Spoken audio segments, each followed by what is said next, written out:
Oi, gente! Bem-vindos, bem-vindas ao Conexão Coração. Se tiver alguém aí, já dá um oi pra gente já ver. Bom dia a todos e todas. Tudo bem, gente? Hoje eu tenho um convidado especial aqui, né? E é um convidado especial ao vivo. A gente não vai dividir tela, a gente divide o espaço. Lê, explica pra eles por que a gente tá junto aqui. Não tá de máscara, Porque a gente não tá de máscara. A gente é vizinho, a gente mora aqui um do lado do outro, então a gente já tem contato direto mesmo, então não faz muita diferença. Se ela tá infectada, eu também já tô, porque ela já me passou e vice-versa, né? Então... Então é isso, gente. Antes que vocês critiquem a gente já tá explicando, tá? A gente tá junto. A gente tava junto na Índia, na verdade. O Lê também tava lá. E aí, no final, eu voltei e tô aqui. Moro, assim, nos fundos, né? Ele tem uma kitnet no fundo da casa dele e eu moro aqui. Então a gente se vê todo dia. Por isso que a gente resolveu, já que a gente já se tem contato todo dia, de fazer essa live ao vivo, que ia ficar melhor do que ficar com aquela tela divididinha, pequenininha. Certo? Certo. É isso aí. Vamos chegando que a gente tem bastante história para contar hoje, né? Tem bastante. Eu tenho que me policiar. Eu sempre costumo falar um pouquinho demais, quem me conhece sabe disso. Então eu já me policiei para fazer um resumão das histórias e para vocês também não precisarem ficar tanto tempo nas posturas. É um desafio um pouco a mais, talvez, hoje, né? Essa permanência. Gente, então o Leandro, ele é professor de yoga, né, de meditação, de mantra e de mitologia. E também, é que nem como ele também é um estudante de Vedanta, né, da tradição védica. Então é um prazer receber ele aqui. Ele, além de tudo, é um amigo querido. Então é um prazer ter convidado e ele ter aceito. E assim, aproveitem as histórias, assim, ele vai contar todas as fofocas do mundo védico. Todas. Não, todas Algumas. não. Ele vai contar algumas e deixar vocês curiosos. E aí depois, quem quiser saber mais, aí ele conta no final do vídeo como é que vocês podem descobrir o resto das fofocas mitológicas. Tá certo. Vamos cantar um mantra, gente, para começar? A gente vai cantar um mantra para Ganesha. Para Ganesha, o início de tudo, né? Sempre a força de Ganesha. Né? Então vamos fechar os olhos um pouquinho, unir as mãos na frente do coração, respirar fundo, se conectando aí com aqui agora, se abrindo para receber, né, esse conhecimento.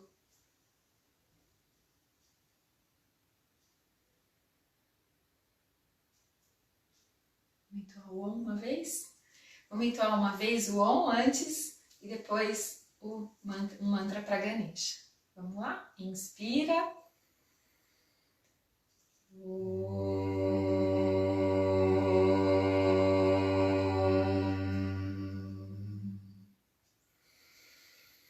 Gajananam bhutaganadhisevitam Kapita Jambo Palasara Bhakshakam Umasutam Shoka Vinashakaranam Namami Vigneshwara Pada Pankajam. Namastê, bem-vindos, bem-vindas. Vamos lá? Vamos. Posso ir no meu cantinho? Pode. Então, gente, o Lê vai ficar lá, e onde ele vai contar as histórias. Eu vou fazer um aquecimento com vocês e depois a gente começa com as posturas e as histórias. O que eu preciso dizer para vocês agora é que hoje a gente tem algumas posturas um pouquinho mais complexas. Então, eu vou dar para vocês duas opções. A opção simples e a opção complexa. Como a gente vai ficar um tempo hoje um pouco mais longo nas posturas, então a gente vai todo mundo ficar um tempo na postura mais simples. E aí eu vou tocar um sino na hora de ir para a postura mais complexa. Quem quiser, vai comigo. Quem não quiser, fica na postura mais simples, ok? Esse é o combinado. Se você não está acostumado, fica na postura mais simples. Segunda questão, importante. Se a postura, mesmo a simples, está difícil para você e você precisa relaxar antes do tempo, relaxa e fica lá ouvindo a história que o Leandro vai estar contando para vocês. Combinado? Então, isso é o mais importante. Vamos lá. E outra coisa, na hora de ir para o relaxamento, em alguns momentos eu vou tocar o sino também, que daí você não precisa ficar atenta, olhando que horas eu vou mudar, porque eu não vou ficar falando o tempo inteiro, senão eu vou atrapalhar a história, tá bom? Então vocês vão me olhar fazendo, e no momento que vocês estiverem na postura, vocês podem fechar os olhos e se entregar para a postura. Toquei o sino para ir para a postura mais avançada para quem quiser, quem vai ficar na simples continua lá. E depois eu toco o sino de novo na hora que a gente for para o relaxamento, tá? Ou mesmo o Leandro vai falar para vocês, pode relaxar. Na hora de trocar de lado ele vai me ajudar e vai dizer, troca de lado, tá bom? Então é isso. Boa prática para todo mundo. A gente vai começar em pé. Então vamos lá. Dá uma espreguiçada, inspire, cresce, alonga. Solta o ar. Vamos fazer mais uma vez? Inspira, vai lá na meia ponta do pé, alonga. E solta o ar e solta o corpo lá embaixo, assim, ó. Balança um pouquinho o quadril para um lado e para o outro. Solta a cabeça. Eu vou ficar de lado para ficar mais fácil de vocês me verem, ó. A gente vai inspirar e dobrar o joelho, expirar e estender. Só isso. Inspira, dobra, expira, estende. Se sua mão não tá no chão, deixa no joelho, onde você conseguir, tá bom? Mas começa a trabalhar um pouquinho essa flexibilidade. Leandro tá aquecendo a mente ali, ó. E ele fica contando as fofocas e a gente vai ficar ralando aqui, gente. Inspira, expira. Muito bem. Dobra o joelho, põe a mão e desenrola. Muito bem. Flexiona o tronco um pouquinho e solta um pouquinho mais o seu joelho, ó. Hoje está um pouquinho, não sei aí onde vocês estão, né? Mas aqui está um pouquinho mais frio. Tô até de blusa por enquanto. Pro outro lado, o joelho. Muito bem. Afasta um pouquinho e solta um pouquinho o seu quadril. Para um lado e para o outro. E agora faz um giro com o quadril. Girando para um lado. Girando para o outro.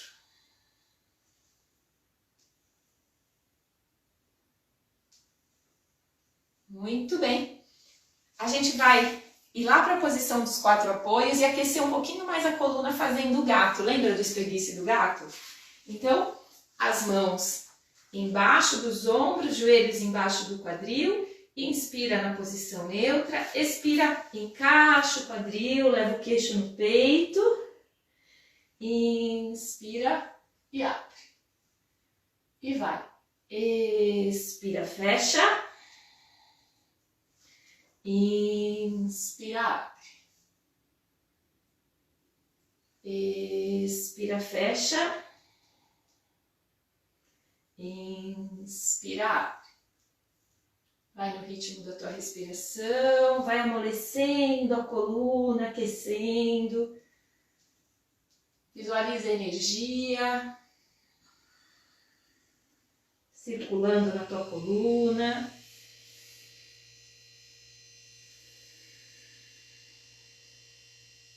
Muito bem.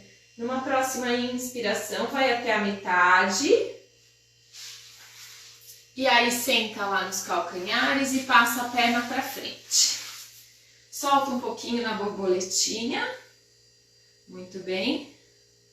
Esquentou um pouquinho? Agora a gente vai esquentar na própria postura, tá bom? Eu esquentei um pouquinho já. Deixa aí pertinho de você uma almofada, uma mantinha, que pode ser que em algum momento você precise, tá bom? Então, vamos começar com a nossa prática? Essa primeira postura que a gente vai fazer, que é o Matsyendrasana, eu não vou pedir para quem já sabe fazer ela, não precisa ficar na adaptada. Eu vou mostrar a adaptada e eu já vou para a final. Mas quem quiser, fica na adaptada, tá bom? Então, eu vou montar, daí você começa. Vamos lá, ó. Estica as duas pernas, senta nos isquios e a gente vai cruzar a perna direita por cima da esquerda. E aí, puxa esse pé para trás mesmo, ó, puxa ele, e com essa intenção de trazer um joelho na direção do outro. Muito bem. Essa é a postura adaptada. Vou mostrar a final. Vou puxar essa outra perna para... Viajei, gente. Sei o que aconteceu comigo, confundi uma postura com a outra. Volta tudo, volta tudo. Live, né, gente? Olha, eu dei tanto essa outra postura que eu ia dar agora, nessa semana, que agora eu confundi. Firma o pé no chão e aí você vai ficar aqui. Aqui é o adaptada, não tem que puxar nada. Firma o pé no chão. E agora, se você consegue, você puxa a outra perna para o outro lado, tá? Mas lembra que o quadril tem que ficar no chão. Ele não pode ficar voando. Se ele fica voando, eu prefiro que você faça Vakrasana aqui com a perna estendida, tá? Para a coluna continuar alinhada. Então, ou fica aqui, ou fica aqui. Abraça com o braço esquerdo e o direito inspira, vai para o alto e olha lá para trás. E sustenta. Com você. Então, Matsyendrasana, o nome dessa postura. Então, Asana, postura. Matsyendra é o senhor dos peixes. Matsya, peixe, a gente vai ver uma outra postura com esse nome mais lá na frente. E Indra seria o senhor, então aquele que governa. Então, Matsyendra é o governante, o senhor dos peixes. A história dessa postura vem do início do yoga, do início mitológico do yoga, né? Era dito que Shiva estava ensinando a Parvati um dia tudo sobre yoga, estava contando sobre todos os pormenores do yoga, as posturas, as respirações. Inclusive, essa conversa entre Shiva e Parvati é o que a gente encontra no Shiva Samhita, um dos textos que dá a base filosófica do Hatha Yoga, né? Então, nessa conversa, Shiva estava ensinando a Parvati sobre as posturas do yoga, sobre o yoga, e tinha um peixinho que estava ali do lado, na imagem do rio, escutando. Ele se interessou e começou a escutar, e começou a perceber, aprender tudo que Shiva estava ensinando para Parvati. Em determinado momento, já estava lá no finalzinho do ensinamento, Shiva percebeu que o peixe estava ali, intrometido, e falou: que é isso, fofoqueiro? Tô tomando... Não foi exatamente assim, eu dou uma adaptadinha. O que você está fazendo aqui, fofoqueiro? Você começa a brigar com o peixe e vai dar um castigo para o peixe. Só que ele percebe uma coisa muito importante, que o peixe estava ali observando, mas que o peixe realmente aprendeu tudo. E como ele realmente tinha aprendido tudo, Shiva decidiu dar uma bênção para ele. Então, não sei se quiser já mudar o lado. Essa bênção até foi um estímulo um pouco de Parvati, que Parvati percebeu, mostrou para Shiva: não, olha como ele realmente aprendeu o que você ensinou. Ele não dava ali só de fofoca, só prestando atenção para jogar aquela informação, ele estava realmente interessado. Então, quando Shiva percebeu esse interesse do peixe, ele deu uma bênção e transformou o peixe em um homem. E deu esse nome de Matsyendra, e incumbiu a ele a tarefa de distribuir, de ensinar o yoga para todas as pessoas. Então, a origem do yoga vem de Shiva, mas não foi ele diretamente que ensinou para as pessoas. Ele ensinou para Parvati, Matsyendra aprendeu no caminho ali, e foi esse Matsyendra que distribuiu o yoga por toda a criação, por todas as pessoas, né? Então, se a gente tem alguém a agradecer por ter feito o papel de colocar a mão na massa e ensinar o yoga para alguém, é para Matsyendra. Então, acho que caiu muito bem ela tá aqui no início, porque o início do yoga, mitologicamente, tá com esse sábio, né? Muito bem. Então, gente, desfaz a postura devagar e veja, né, que agora essa postura ela recebe um outro sentido, um outro significado para a nossa prática, né? Então a gente não está simplesmente fazendo uma torção, a gente está até se conectando com essa energia do início da prática, né? Reverenciando esse sábio. Isso, fazendo essa reverência matizando. Então acho que cai perfeito nessa ideia. Né? Muito bem, vamos lá. Agora a gente vai para Kurmasa, na postura da tartaruga. Essa postura, gente, o que eu fiz com o meu sino? Ah, tá aqui. Essa postura, sim, a gente vai ter uma adaptação para ela. Eu vou fazer ela adaptada e a gente vai ficar um tempo e depois eu toco o sino para a gente avançar. E aí quem quiser avança comigo, combinado? Então vamos lá. Alonga a coluna. Eu vou fazer de lado só para mostrar um comecinho, ó. Alonga, não deixa fechado, tenta alongar. E aí você vai passar a mão aqui por baixo da perna. E às vezes, se você conseguir, você pode até segurar no pé inicialmente. Depois a gente vai soltar a mão para o chão. E o quanto ela vai para frente ou para trás, quanto você conseguir, tá bom? Mas inicialmente a gente vai tentar segurar, se der, no tornozelo. Depois, quem for fazer a avançada vai com a mão para o chão. Segura onde conseguir ou só apoia no chão. Abre o peito e solta a cabeça e fica lá. Uma introduçãozinha antes de a gente entrar direto em Kurma, na tartaruga. Dentro da tradição a gente tem Vishnu, que é aquela divindade, aquela manifestação da totalidade que sustenta o universo. E é dito que sempre que o caos começa a imperar no universo, ele assume uma determinada forma, que são os avatares, para restabelecer essa ordem. Kurma Avatara, Kurma, a tartaruga, é uma desses avatares. Ele é o segundo avatar da lista dos 10 principais. São inúmeros avatares, mas são 10 principais. Kurma é o segundo. Ele vem como uma tartaruga para dar a sustentação para a montanha Mandara, que foi usada na história da bateção do Oceano de Leite. Então, na verdade, ali Vishnu, nesse avatar, ele vem só para dar um sustento para essa montanha, que representa o início de a capacitação do estudante.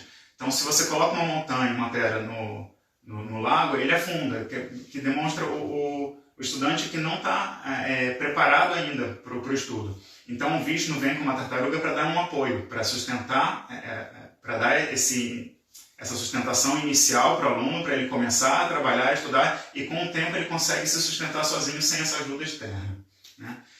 Mas a tartaruga dentro da tradição védica tem um simbolismo muito mais importante.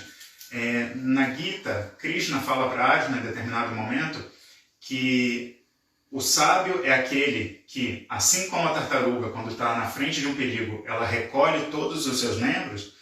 O sábio é aquele que, diante do perigo externo, ele consegue controlar os seus sentidos. Então aqui ele demonstra duas características, duas capacidades que a gente adquire com a prática do yoga, que seria Shama e Dhamma. Ele representa mais Dhamma.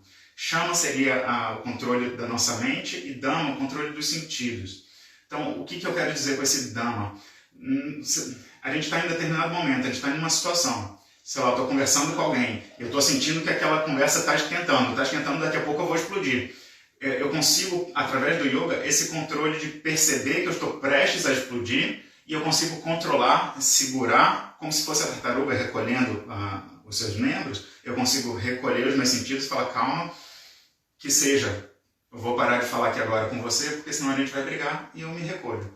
Então, num primeiro momento, é essa ideia de você perceber o que vai começar a explodir, você recolhe e descansa. Então, a tartaruga está representando justamente essa capacidade que a gente consegue através do yoga. E de Dhamma a gente chama que seria você perceber lá antes, quando a sementinha está começando a ser plantada, que você sabe que se você continuar por aquele caminho, você vai chegar perto de explodir, você nem vai para aquele caminho. Seria Shama, que é o controle da mente, e Dhamma não. No momento em que você vai explodir, você percebe que vai explodir, você recolhe para não gerar nenhum efeito pior no futuro. Né? Então, isso aí. Vamos lá. Inspira, desenrola, apoia a mão firme, vem voltando, solta a perna.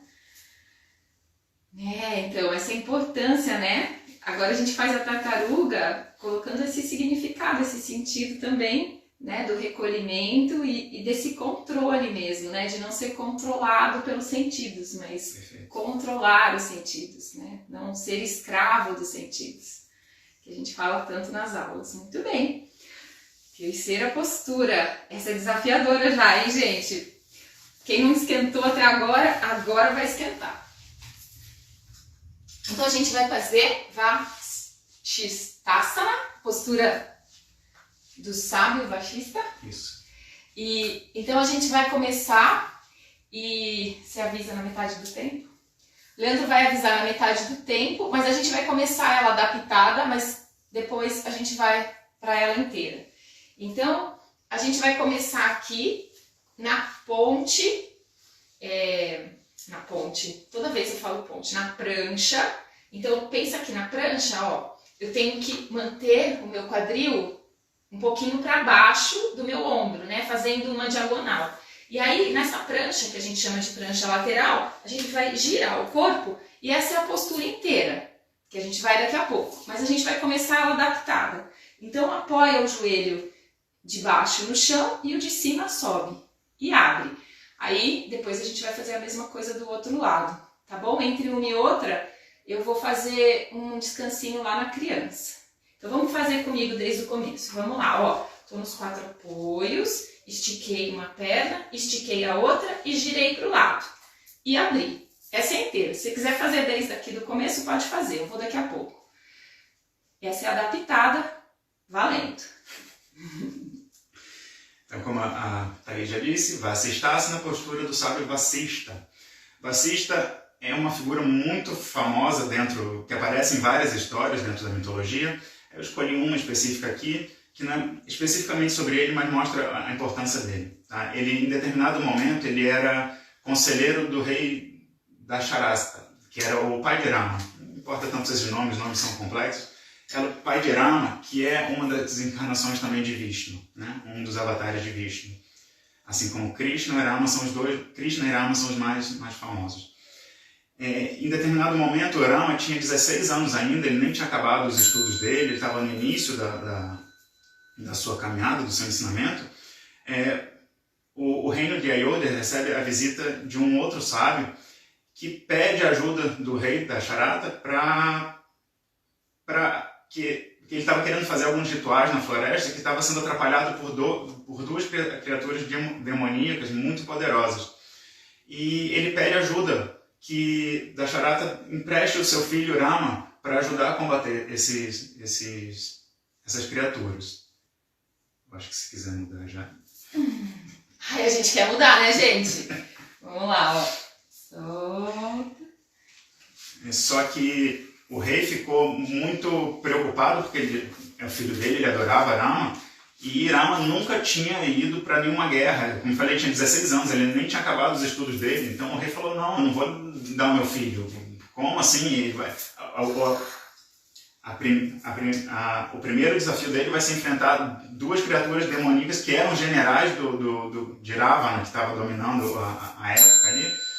Ele falou, não, ele falou, se quiser eu vou com meus exércitos, mas o sábio Vishwamitra não, ele falou, não, eu quero Rama.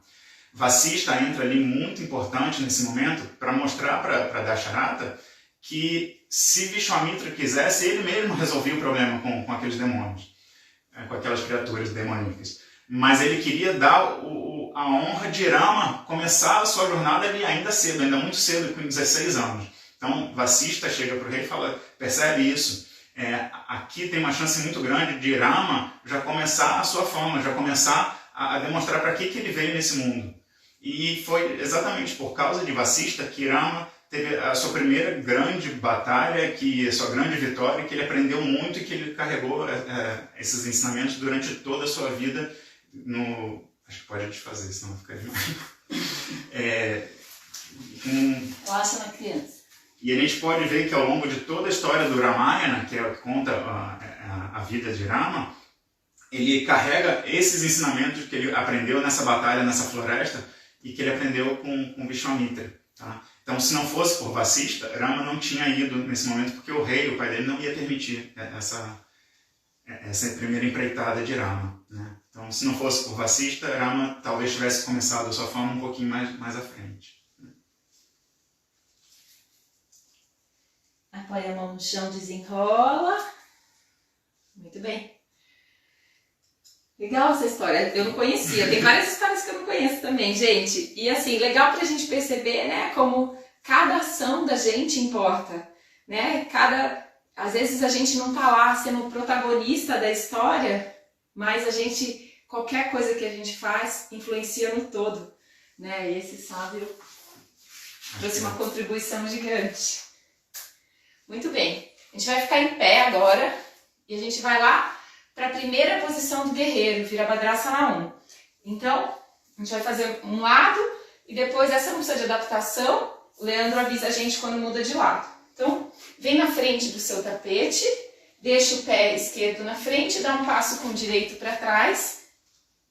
O quanto você vai dobrar esse joelho depende da sua flexibilidade.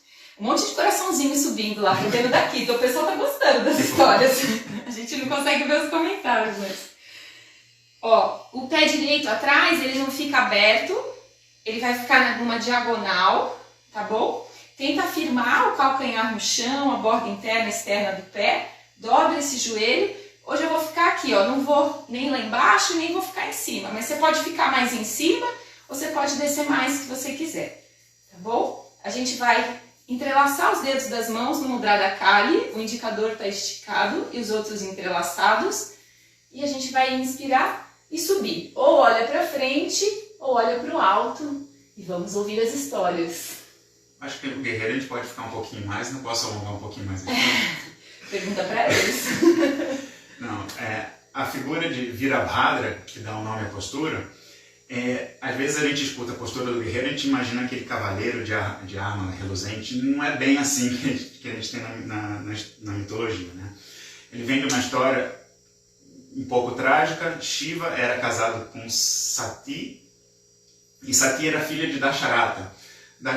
Existe uma complicação lá entre Dasharata e Shiva, entre Daksha e Shiva, e Daksha decide fazer um ritual e não convida nem Sati, a filha dele, nem Shiva, porque ele estava de mal com eles, estava brigado com eles.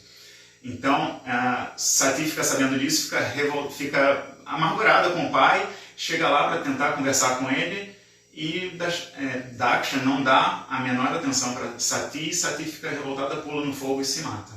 Tá?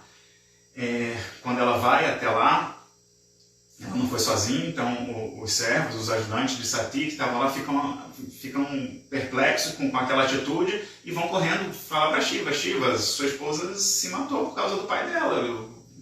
O pai dela causou a morte da sua esposa. Shiva, que é o grande transformador, aqui a gente pode trazer a ideia do grande destruidor, faz uma respiração profunda e eu acho que pode mudar de lado. Antes que Shiva destrua. Muito bem, vou fazer a mesma coisa para o outro lado. Eu vou trazer o pé e inverter. Firma os pés, Kali Mudra, olha para frente ou olha para o alto, o que for melhor, um pouco cada um. Então aí Shiva recebe essa informação que a esposa dele acabou de morrer. Imagina, o grande destruidor, o grande transformador fica revoltado. E tem duas versões aqui. Numa versão ele arranca um fio de cabelo dele e joga no chão. Desse fio de cabelo surge um atendente de Shiva que é enraivecido, que seria Virabhadra, tá? Que seria esse general de Shiva. Shiva, ele é o senhor o exército de Shiva é o exército dos Bhutas, que seriam as criaturas desencarnadas. Então imagina, o general dessas criaturas surge com toda a raiva. Em outras versões é o próprio Shiva que assume a forma de Virabhadra, esse guerreiro muito poderoso, mas enraivecido. Ele vai para cima de onde estava acontecendo o ritual de Daksha. Chega lá, existe uma grande guerra entre os exércitos de Daksha e os exércitos de Shiva, e Virabhadra vai lá e corta a cabeça de Daksha. Nesse momento Shiva dá aquela acalmada, ele viu: eu castiguei, aconteceu o que deveria acontecer.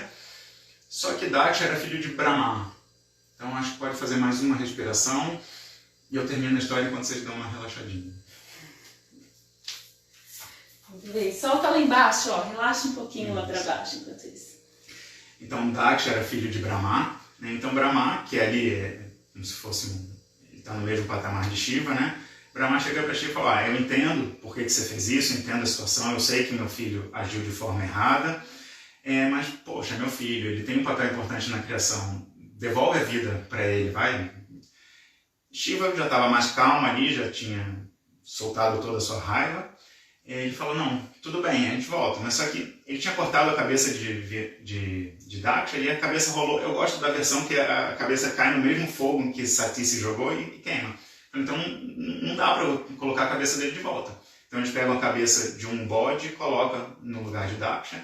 E Shiva, que foi quem tinha tirado a vida dele, dá a vida de volta para Daksha. Daksha ressurge, mas agora sem aquele ego de falando eu sou o Daksha, eu sou bom, eu sou o grande rei. Não, agora ele entende que Shiva é uma manifestação do todo, Shiva está acima dele, então ele faz uma reverência. Essa briga inicial era justamente porque Daksha se achava melhor do que Shiva em um determinado momento. Então ali ele mostra que ele perdeu o ego, ele perdeu a cabeça. Sempre que alguém perde a cabeça na mitologia, essa é a ideia de uma mudança cognitiva e o entendimento de que o ego não é exatamente aquilo tudo, que a gente não é exatamente aquilo tudo que a gente acha que é. Então seria uma perda do ego. Tá? Então Daksha vai, a partir desse momento, se torna um discípulo de Shiva também. Desenrola, vai subindo. Então, Lê, pelo que eu entendi, assim, essa história traz um pouquinho da questão da humildade mesmo, né? Sim, completamente. Dessa coisa do guerreiro, mas a postura do guerreiro desperta na gente a questão da humildade. Isso, não é que você tem que ser menos do que você é, não. Mas que você tenha a noção de que das suas capacidades, o que você pode fazer. Né? Eu sou um guerreiro, eu consigo fazer. Mas que você também não fique se enaltecendo, achando, não, eu sou muito bom, eu faço isso, eu faço aquilo, eu consigo fazer uma postura e colocar o pé na cabeça, eu sou muito bom. Não, você consegue colocar o pé na cabeça, ponto, acabou. Deixa o ego importante, a gente vê dentro dessa tradição muitas vezes falando, você tem que destruir o ego, você tem que acabar com o ego. E não é bem isso. Você tem que colocar o ego no local dele, no tamanho dele. Ele é muito importante nessa caminhada. Mas que não deixe que ele cresça. Porque, agora olha como eu sei, olha o quanto eu estudei. Não, eu estudei, eu sei um pouquinho mais. Tem muita coisa mais para a gente aprender. Então, coloca lá. Tem o ego, que é importante, mas deixa ele no cantinho lá. Faz um carinhozinho nele e deixa ele do seu lado. Você não precisa destruir nada, não. Não precisa brigar com ele. Reconhecer o valor sem ser orgulhoso, sem... Isso, perfeito. Muito bem. Gente, essa pra mim é o nosso maior desafio de hoje, tá bom? Então, essa é aquela postura que a gente vai fazer adaptada e vamos ficar um tempo na adaptação. E aí eu toco o sino para quem consegue ir. Se você nunca fez, está chegando aqui hoje, não fez a postura do dia, não faça. Tá? Porque eu brinco com os meus alunos, eu falo, daí o SAMU vai chegar e vai te encontrar lá numa postura e vai falar como você chegou aí. E você não consegue sair, então não... E essa postura, a culpa é minha, né? Quando a gente estava conversando, eu falei assim, vamos colocar Hanuman, né? Porque Hanuman é... Eu que insisti, então qualquer coisa a culpa é minha, né? Culpa dele. Isso, culpa dele. Então, ó, vamos aquecer um pouquinho antes do Lê começar a contar um pouquinho. Deixa eu só mostrar uma coisa. A gente vai fazer um pouquinho esse movimento de, alongo, meu pé direito que está na frente, alongo a virilha esquerda, e aí eu vou jogar o quadril para trás e jogar o meu tronco para a perna, alongando a parte posterior da perna. Então a gente vai fazer esse movimento de frente e trás, jogando. Por isso que eu falei que agora, se você tiver uma almofada, uma mantinha, uma coberta, coloque embaixo do joelho. Depois, a gente vai fazer isso enquanto ele começar a contar, porque eu quero aquecer bem. Depois, em algum momento, a gente vai parar aqui, e essa aqui vai ser a meia postura, e eu vou ficar tentando realmente alongar aqui a parte posterior. Depois eu vou mudar, eu vou tocar o sino uma vez, e vou vir aqui. E aí depois eu vou tocar o sino mais uma vez para fazer o espaccato. Essa postura é um espaccato, tá bom? Então, a gente só vai lá para o espaccato quem conseguir. Quem tiver na meia postura vai ficar um tempo aqui, e depois a gente vai. Eu vou tocar o sino essa mais vezes, tá bom? Para ir quando for mudando, tendo mudança. Quando você cansar, se você cansar antes do Leandro falar, a gente vai lá atrás e relaxa na criança para fazer o outro lado. Se você não cansar, a gente já muda direto. Certo? Então vamos lá. Ó, inspira na frente, expira atrás. E Vamos ouvir a história do Hanuman. Hanuman também é uma figura assim, que eu me identifico muito. Ele tem várias características muito específicas, mas eu escolhi duas, para a gente fazer um de cada lado. Mas quem é o Hanuman? Então, eu vou chegar lá, calma. Hanuman, ele surge na história do Ramayana, tá? Em determinado momento, o Rama já está mais velho, não é lá com 16 anos, ele já está bem mais velho. Sita, a esposa dele, foi raptada e Rama está procurando por Sita, ele encontra. Tem várias questões que acontecem ali, ele encontra Hanuman e desde o início já surge uma amizade muito grande entre eles. E Hanuman consegue perceber que Rama é uma encarnação de Vishnu. Rama não sabia que ele era um avatar de Vishnu, mas Hanuman consegue perceber a grandiosidade de Rama e desde aquele momento do início ele já fica um grande devoto de Rama. Então essa é a primeira faceta de Hanuman que eu quero contar, que ele é o grande devoto. Então ele tem a demonstração. Se você quer aumentar o seu nível de devoção, de entendimento da totalidade, faz as saudações a Hanuman, pede para Hanuman que ele te ajude, que ele te ajude, porque ele é esse papel, o grande devoto. Tá? No final lá, Hanuman e Rama já tinham conseguido resgatar Sita e numa grande comemoração, Sita e Rama, em agradecimento, dão a Hanuman um colar de pérolas, uma japamala de pérolas, né? E Hanuman recebe com todo carinho, recebe e sai do palácio. Algumas pessoas passando ali veem Hanuman do lado de fora do palácio, pegando aquelas pontas, aquelas pérolas preciosas e dá uma mordida, quebra, olha dentro e joga fora. Pega uma outra, morde, quebra, joga fora. As pessoas ficam, nossa Hanuman, o que está acontecendo? O que você está fazendo? Por que você está quebrando, jogando fora o presente que Rama te deu? Ele falou, esse presente é muito valioso. Ele falou, é valioso por quê? Ele pega mais uma conta e quebra. Não tem Rama nem Sita aqui dentro. Onde está o valor disso? Aí as pessoas ficam estarrecidas e falam assim, mas como assim, Hanuman? Talvez se quiser. Para você só tem valor aquilo que tem Rama e Sita dentro? Ele falou, só tem valor aquilo que tem Rama e Sita dentro. Ele falou, então você não tem valor, porque você não tem Rama e Sita dentro de você. Ele falou, Ele coloca a mão aqui no peito e abre o peito. E na hora que ele abre, tem a imagem de Rama e Sita aqui dentro.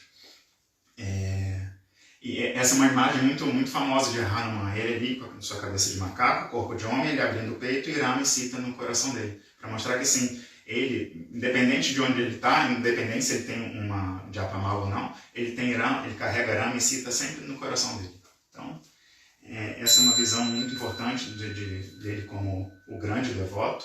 Tá? Mas Hanuman também é visto como aquele das causas impossíveis. Então, se você tem alguma coisa que você quer atingir na sua vida e que você acha que é muito difícil, que é praticamente impossível, de novo, é Hanuman que você pede. Então, a passagem do Ramayana que eu escolhi para demonstrar isso é Lakshmana, o irmão de Rama, durante a batalha, foi envenenado. E o único antídoto conhecido para aquele veneno era uma erva que só nascia nas montanhas do norte da Índia. E essa batalha estava acontecendo no sul da Índia. Então não dava tempo de ir até lá e voltar. Né? Lakshmana ia morrer. Então Hanuman fica sabendo disso e falou, não, pode deixar que eu dou um jeito. Hanuman tinha vários poderes especiais. Então ele cresce de tamanho, dá um grande salto e com um único salto ele vai do sul da Índia até o norte da Índia, chega nos pés daquela montanha e começa a procurar a erva. Só que quando ele chegou lá, ele percebeu, falou assim, eu sou só um, como que eu vou perder muito tempo procurando sozinho essa erva aqui nessa montanha? Então o que ele faz? Ogramente, do jeito que ele pega a montanha inteira, arranca do chão e dá um salto de volta para o sul da Índia carregando aquela montanha. Então é outra imagem muito importante, ele com a gadá, com a clava dele aqui de uma mão e a outra carregando a montanha dando um salto. Então ele vai lá, chega lá no sul com a montanha, todo o exército lá de Rama começa a procurar a erva, eles encontram a erva, fazem o antídoto, curam Lakshmana e Hanuman, de novo, pega a montanha, dá mais um salto de volta e coloca a montanha no lugar dela, como era antes, sem grandes prejuízos. Né? Então, ver a a maravilha que é. E assim, quando no Ramayana conta essa história, mostra vários detalhes sobre como que Hanuman fez, várias flores que seguiram Hanuman. É muito importante, muito bonita essa passagem. E eu estou falando, vocês também sofrendo na postura. Relaxa um pouquinho lá na criança. Se você conhece a imagem de Hanuman, talvez agora leva a imagem dele na sua mente, traz esse propósito, talvez, de fazer o impossível, de fazer com que o impossível seja um lugar comum na sua vida, ou essa visão do devoto, se abre para a devoção nesse momento, se solta, se relaxa nessa postura.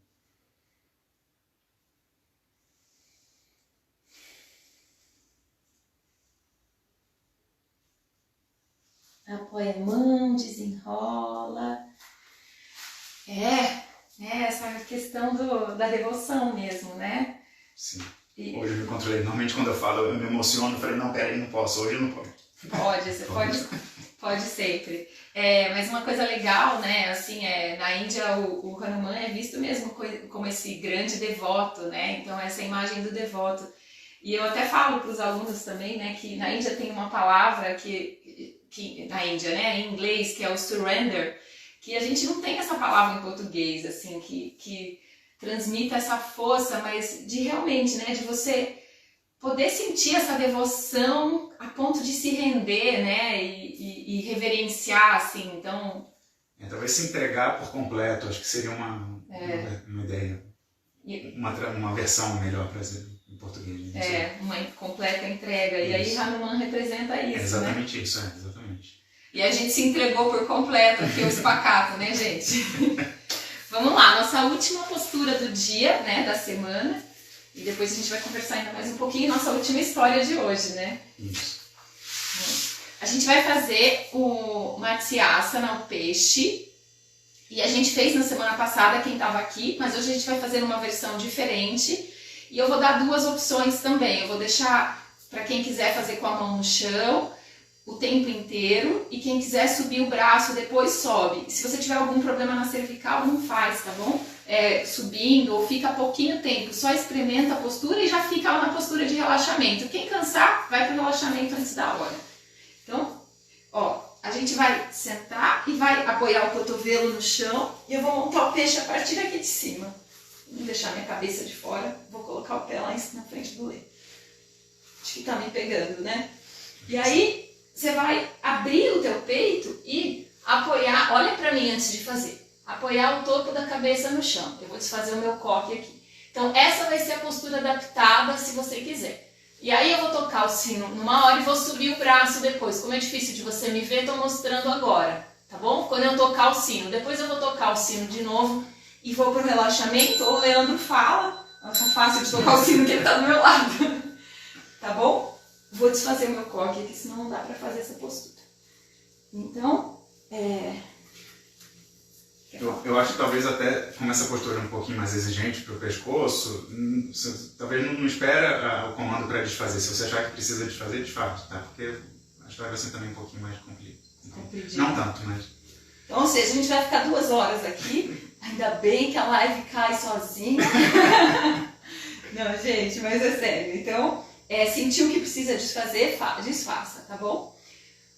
Apoia, então, o topo da cabeça no chão e deixa a mão no chão. Você tem a opção de colocar a mão embaixo do bumbum também. Então, veja bem, o apoio está no pé, na perna toda, no bumbum, na mão, no cotovelo e no topo da cabeça. As costas estão fora do chão, toda a coluna fora do chão.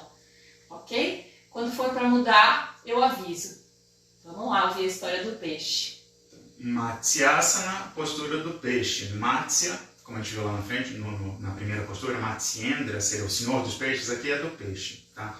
Matsya Avatara é o primeiro avatar de Vishnu. Tá? Então, agora que eu vi que eu trouxe várias histórias com os avatares de Vishnu. Mas é o primeiro avatar. Manu, que é o primeiro homem que surgiu na manifestação do universo, ele era um grande sábio também, então ele fazia vários rituais ali. Então ele estava um dia fazendo o ritual dele e encontra um peixinho. Esse peixinho chega ali, ele vê esse peixe, acha o peixe muito simpático, ele pega o peixe para si e coloca num aquário, numa vasilha pequenininha. vai dormir, no dia seguinte ele acorda e vê que o peixe cresceu, ele já está ocupando todo o aquário. E aí foi colocou numa vasilha maior. No dia seguinte ele chega lá, o peixe já está ocupando aquela vasilha inteira. Chega uma hora que não tem mais uma vasilha tão grande assim, Manu leva esse peixe para um lago que tinha na casa dele e o peixe cresce. Nesse momento Manu já percebe, isso não é um peixe comum. E diante de toda a sabedoria que ele tinha, ele consegue perceber também que esse peixe então era uma manifestação divina, era o próprio Vishnu ali encarnado.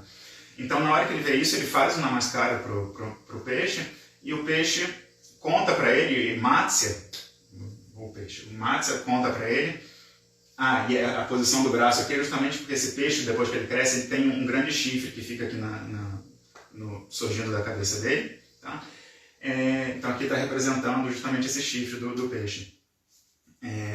Ele conta para Manu que ia acontecer um grande dilúvio na terra, que as águas iriam subir, e que ele queria que Manu construísse uma grande embarcação, e nessa embarcação ele colocasse um casal de todos os seres viventes da terra, que ele separasse uma semente de cada uma das plantas que existiam no planeta, que para depois que passasse o dilúvio, que ele pudesse repovoar com as mesmas criaturas e com as mesmas plantas todo o planeta, né?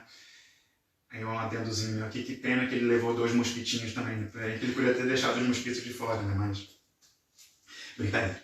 Então, o Manu amarra um chifre, amarra uma corda lá na embarcação e na cabeça do peixe, e Matsya conduz essa embarcação dentro de grandes maremotos, de muita turbulência que tinha naquele mar devido às tempestades que estavam tendo. Ele conduz de forma segura até eles chegarem em um local de paz, de calmaria, e depois de um tempo as águas desceram e Manu repovoou a criação, todo mundo com essas criaturas, e também foram várias pessoas também selecionadas para ir lá também, não foi ele sozinho também. Alguma similaridade com outras histórias que aqui, esse mito do dilúvio, ele aparece em várias civilizações diferentes. A gente tem a Arca de Noé, que é muito parecida, a gente não tem como dizer. Então isso são indícios que pode falar assim, isso realmente aconteceu, não aconteceu? Eu acho que isso não é muito importante, o que importa é mais o entendimento. Às vezes a gente fala assim, um se baseou na história do outro, uma cultura se baseou na história do outro. Também isso não é importante. O que importa é a gente entender a ideia por detrás, que esse universo é cíclico, ele se dissolve num dilúvio, depois ele volta, e que a gente tem que fazer de tudo para que ele se mantenha em ordem.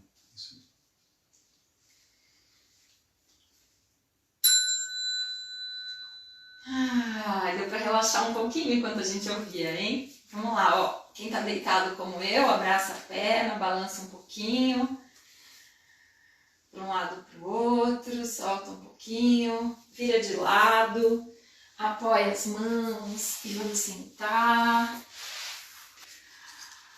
Tudo bem, gente? Acho que a gente pode ir mais pertinho.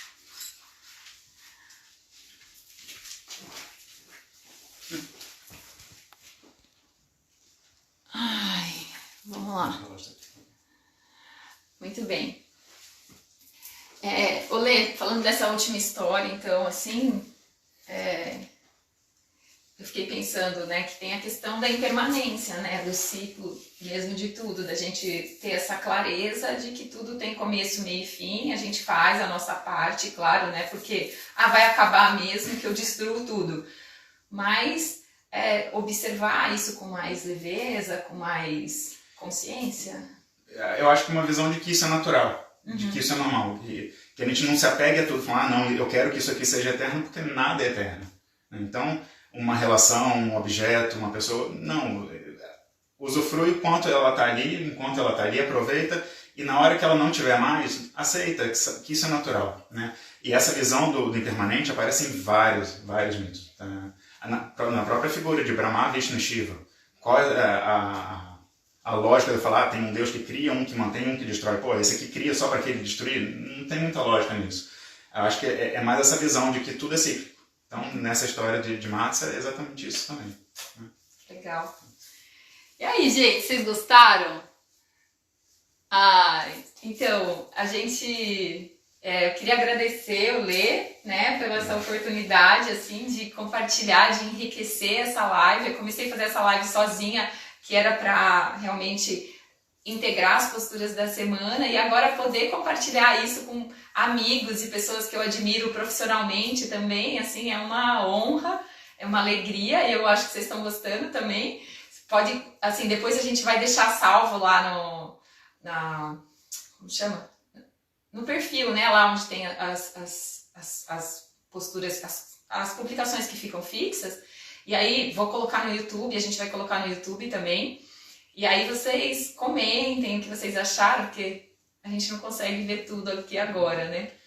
Foi a primeira live que eu faço também, então estou estreando com live aqui, então tava essa questão de tempo, vai dar tempo, não vai dar tempo, acho que eu não precisava ter corrido tanto, né, nos contos, mas também estava preocupado, né, gente? Não, acho que dava para ficar mais um pouquinho na postura. Não, mas eu acho que deu tudo certo. E assim, eu que queria agradecer pelo convite, porque eu gosto muito dessa parte de mitologia, é uma paixão.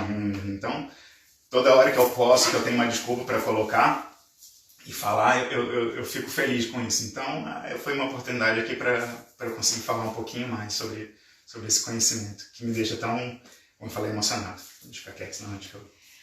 Olê, mas eu quero que você fale para eles, assim, né, que você vai dar um curso de mitologia, né, aproveita e fala, porque de repente quem quiser se aprofundar mais, né, saber mais sobre o assunto, eu, por exemplo, vou ser sua aluna.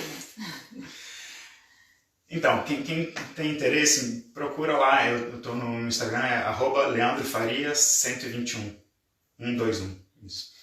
Lá eu já coloquei um videozinho falando um pouquinho mais de duas turmas que eu estou começando agora, que seria uma turma de mantras e uma turma de mitologia, que são dentro do yoga, dentro de tudo do yoga, não dá para escolher uma coisa para ser sua paixão, né? Mas são as duas coisas que eu mais estudo, que eu mais gosto dentro do yoga, que seriam mantras e a parte de mitologia. Então eu estou começando essas duas turmas, né? Algumas turmas sobre esses assuntos, então se você tem interesse, pergunta lá que eu vou ficar bem feliz em dizer para você como que você pode fazer parte também dessas turmas. Né? E eu e o Lê, a gente dava aula junto na Casa Shantivana, né? Eu era aluno da Thaís um tempo. Né? O Lê foi meu aluno, depois eu fui para a Índia, ele assumiu as turmas Isso. lá. Então assim, né, a gente está aí junto nessa caminhada do yoga, nessa caminhada do autoconhecimento mesmo. Bom, gente, é isso, assim, quem tiver oportunidade, né, quem não me conhece ou chegou depois, eu sou a Thaís Cavalari, eu tô fazendo essas posturas do dia, todo dia eu publico uma postura, e aí no final de semana a gente pratica essas 6 posturas junto, né, com uma prática mais fluida, e agora eu comecei nessa onda de convidados, e aí já vou aproveitar e falar que na semana que vem, já faço a propaganda dessa para a semana que vem, a gente vai ter uma convidada muito especial, a gente vai trabalhar o yoga e os mudras, os gestos das mãos, e a Miriam vai estar aqui comigo, né? Então assim, está sendo uma oportunidade ótima de trazer os meus amigos e pessoas super competentes. E... Eu fiz os cursos da Miriam também, muito bom, maravilhoso, então parabéns pela escolha, muito bom. Só gente top, gente, nesse canal. Vamos... Você canta e eu só... Acompanho. A gente não ensaiou esse, gente. Esse a gente não ensaiou. Outro também a gente não tinha ensaiado, mas do Hanuman eu preciso ensaiar, então... Manojavan marutatulya vegam jitendriyam buddhimatam varishtam vatatmajan vanarayuthamukyam Shri Ramadutam Shirasa Namami. Namastê. Gente. Obrigado pela companhia, gente. Obrigado, Thaís, pelo convite. Uma semana maravilhosa para vocês, com muita luz, muito amor, muita paz, muita integridade, né? E a gente fica por aqui hoje. Então tá bom, gente. Gratidão, bom domingo para todo mundo. Até mais. Até mais. On.